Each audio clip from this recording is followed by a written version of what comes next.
Well, good afternoon, classmates. My name's Jonathan Cooper, and for the case study for this course, I did Eco-Modern Flats in Fayetteville, Arkansas. I'm going to call it EMF for short, just to save us some time. One of the reasons I selected this project for my case study is that Vancouver, BC, where I'm based, is literally covered with hundreds, maybe thousands of these aging 3- and 4-story walk-up apartment buildings or complexes. And I thought maybe, I'm in the real estate development business, obviously, and I thought I could get some ideas as to how to improve this aging stock of relatively inefficient buildings. Anyway, it's been a fascinating process learning about this complex.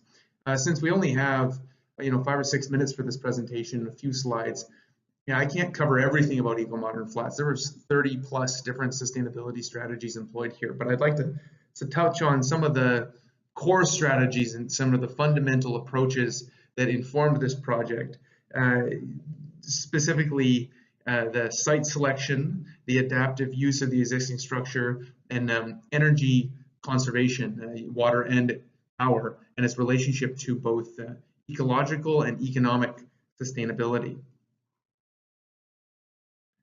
So one thing I've learned from this course, from our readings, from my analysis of eco-modern flats, which I confess I didn't think much about before, is within the context of sustainable development, how crucial it is, the importance of having a sustainable site. I remember, and I'm going to paraphrase here, one of the city councilors in Fayetteville during the discussion around City Plan 2050, I think, which is the master planning exercise they're working on now, said that, hey, even if you took a totally inefficient McMansion, if you put it in a sustainable location, a central location, it is to some extent a sustainable development. Again, I'm paraphrasing. To look at it a different way, if you take a LEED Platinum building, but it's in a detached suburban office park, all the users have to drive there. It's built on a greenfield site, so it took land away from other more ecologically important uses. And that building could actually have a net negative impact ecologically, as opposed to an inefficient non-LEED building that's in a highly walkable location integrated with amenities and transit, right? So what you're looking at here is a sector map, of a master sort of zoning planning map from City Plan 2025, which was a master planning exercise the city of Fayetteville went through and adopted in 2006 or 2007. And so Eco-Modern Flats was delivered under the master framework of City Plan 2025.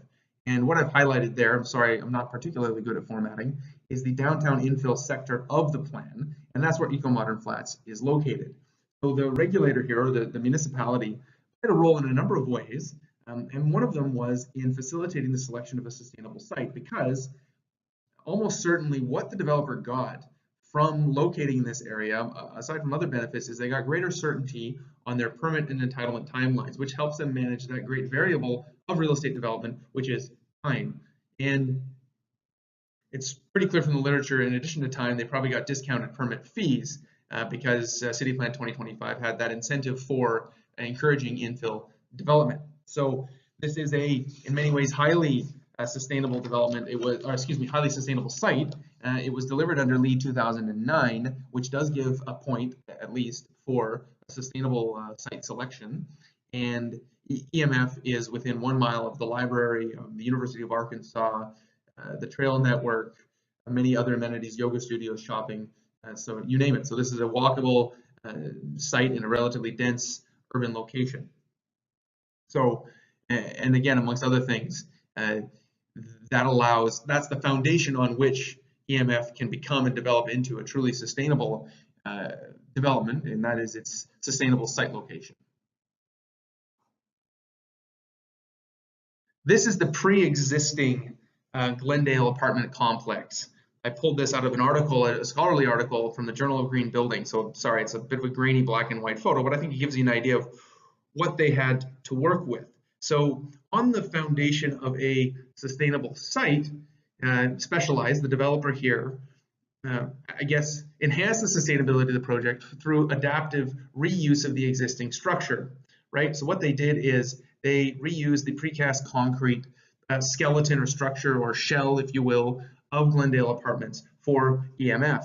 They furred out the walls, they re-insulated the walls, they added re-insulated the ceilings, many other strategies. They replaced the aging HVAC system with a mini split, a higher efficiency mini split system for regionalizable climate control.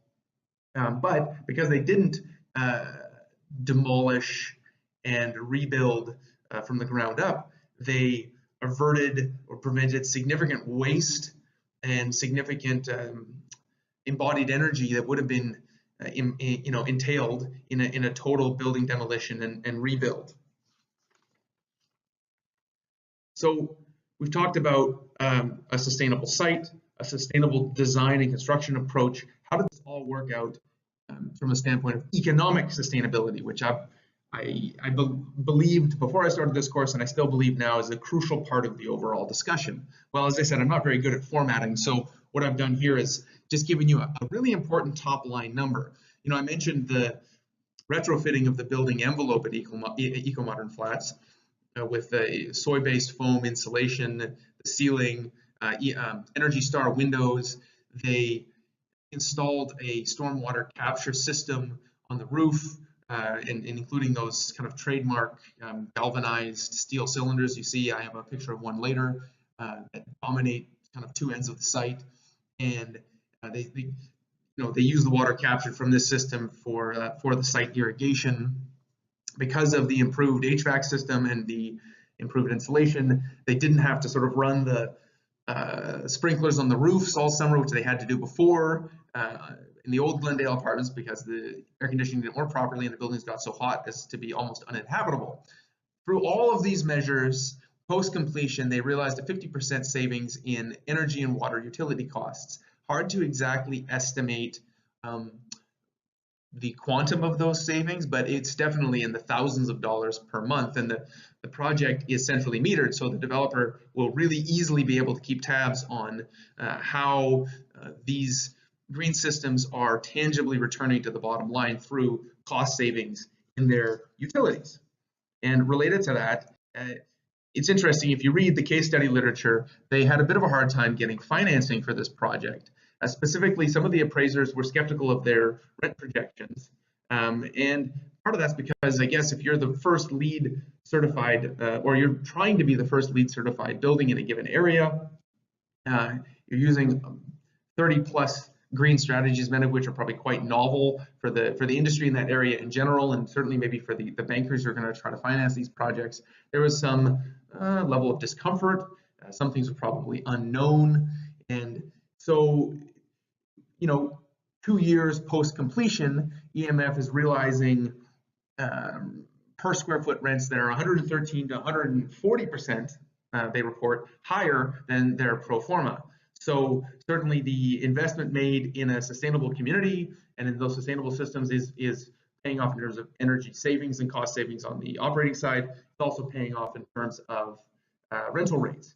And another in a way, indirect benefit of all this is that because it's such a unique community with all these sustainable features and the pool and the landscaping and the trees, and according to the literature, they don't have to do much advertising for Eco-Modern Flats. In a sense, it sort of markets itself through word of mouth. So there's further cost savings there. In conclusion, I want to return to the site, if you will. And this is one of my favorite pictures, or I guess themes, that I've drawn out of this overall analysis of Eco-Modern Flats.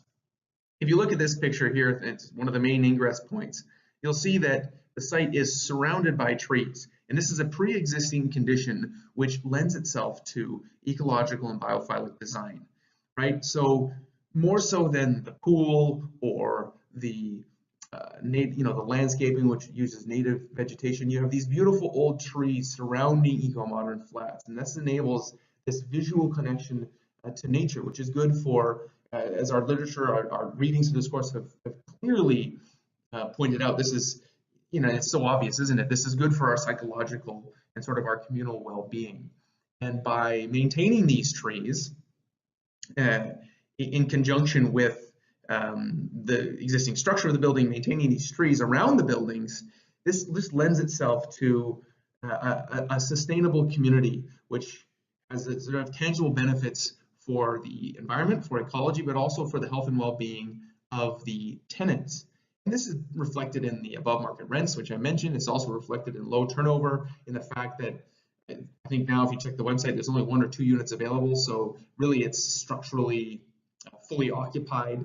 And apparently that's the way it's been almost since, again, day one after completion. So this all leads to a concept, and I'm sure I'm not coining a phrase here, but I call it sustainable sustainability, right? So it's sustainable measures that are both promote ecological well-being, but also have an economic return that allows the project to move forward and also allows other people to, or other developers, other actors in private enterprise to pursue similar projects. And it's that symbiosis between ecological and economic sustainability that I think will allow for wider and wider adoption and a wider and wider pursuit of sustainable design and constructions in projects like eco-modern flats.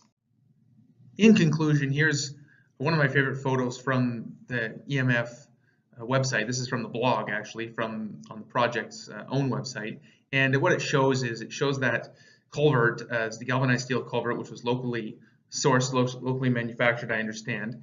And that when it collects the rainwater, the storm water that's gathered on the roofs, and then feeds it into the drip irrigation system for the landscaping at EMF. And you also see that this is during construction, and they've sort of protected these garden areas that may not have been planted yet. So that prevents workers and trades from walking across them and prevents sort of dust pollution from spreading around the site or to adjacent properties.